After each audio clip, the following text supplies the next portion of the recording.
You mentioned communication being kind of key. It seems like a lot of these seem like they get started, correct me if I'm wrong, but they seem like they basically get started almost like as a Telegram or a Discord server, and people are just kind of chatting about what something could become.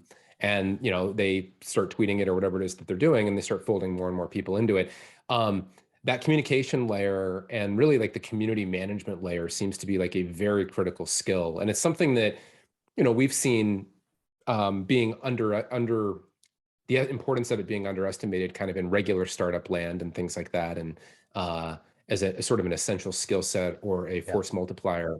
But with this, it seems almost critical, like table stakes. You've got to be great at community management. Like, is that accurate? And then if so, like, what are some of the, I guess, common themes or strategies or approaches that you've seen in successful DAOs from a community building, community management standpoint?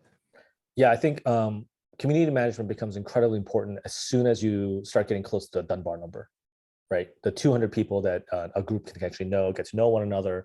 Once you Hmm. exceed that number, people become strangers, right? You're Hmm. still a community and you share an ethos, but if the ethos is not made clear and not implemented or not used often, people tend to Yeah. diverge and have very different opinions about who they are and what the group should be.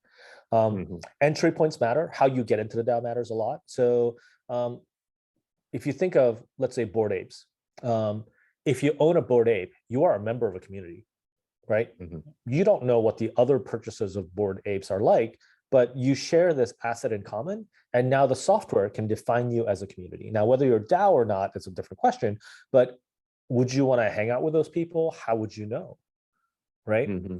How do Hmm. you know if the community can actually create some kind of consensus around who you are and what you value? And that's Yeah. actually left up to the community manager, because the community manager has to be a concierge or a shepherd around what Yeah. do we share in common.